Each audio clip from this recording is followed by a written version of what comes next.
Godt. Velkommen til Kemihjørnet. Vi har i dag en reaktion med fosfor-pentaklorid. Og vi har skrevet reaktionsskemaet op her. Fosfor-pentaklorid bliver opvarmet til 250 grader, så det bliver altså i gasform. Det er det ikke normalt. Vi får oplyst angående fosfor-pentaklorid, at stofmængden er lige med 1,82 mol, og vi får også oplyst, at volumen er 10,0 liter. Det første vi vil finde, det er, at vi vil finde stofmængdekoncentrationen for fosfor-pentaklorid.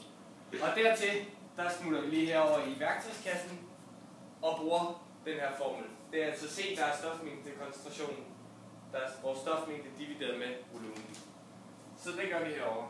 Så vi siger 1,82 mol divideret med 10,0 liter. Og det giver 0,182 molar. Her under reaktionsskemaet, der skriver vi stofmængdekoncentrationerne før og efter at reaktionen forløber. Så før at den her reaktion forløber, så skriver vi start.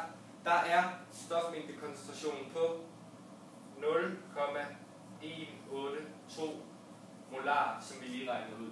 Og herover reaktionen er ikke startet, så derfor er den her på 0 molar, og den her er også på 0 molar. Det der er ved den her reaktion, det er, at den forløber ikke fuldstændigt. Så der vil altså stadigvæk være noget tilbage af fosfor-pentaklorid efter reaktionen. Det skriver vi her nedenunder med, at når reaktionen forløber, så sker der så en ligevægt. Og den ligevægt, det er, at vi har 0,102 molar, og den er minuset med x, og x, det er det, der er forbrugt. Det er den stofmængde, der er forbrugt til at komme over til produkterne. Så efter reaktionen, så vil der være det her minus x, og af det her vil der være 1x og 1x. Og hvordan vi så udregner x, det vil min gæstetaler Markus komme ind på. Ja, goddag, og tak fordi jeg måtte være med, Eddie Vand. For at finde vores x her, og det må finde ud af, hvor meget der er af det forskellige tilbage efter reaktionen er forløbet, så vil vi gå hen i vores værktøjskasse herhen, og så vil vi bruge vores reaktionsbrøk, som siger C, stofmængdekoncentrationen er C C'ne, gange D D'ne, divideret med A'ne, gange B B'ne er lige med vores KC, vores ligevægtskonstant. Og da vi kun har 3 stoffer, så kan vi så lige med det samme fjerne vores A af, eller vores B af B, fordi vi har kun 3 stoffer. Nu sætter vi så vores tal ind, så vi har her, vi sætter bare ind, x gange x divideret med 0,182, det er vores stofmængdekoncentration af PC, det er vores fosfor-pentaklorid starten, og den minuser vi med x, fordi at det er den ændring, der vil ske, og så får vi vores KC, som vi har fået oplyst fra starten af, er lige med 0,042.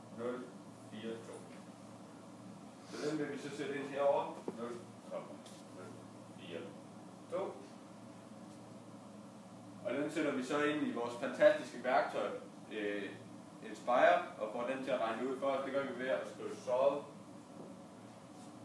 foran, og så det hele parentes, og så skrive komma x bagefter. På den måde får vi den til at regne det ud, og når den har gjort det, så giver det resultat, at x er enten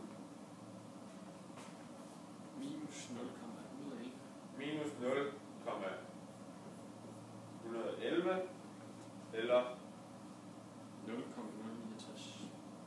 lige med 0,0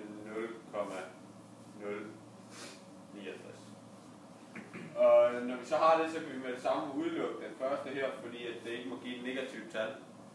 Men det vil Alexander nu forklare lidt mere om, hvordan vi så finder ud af, om den her er korrekt, og hvad det samlede det hele giver. Yes. Velkommen til Alexander. Tak for det.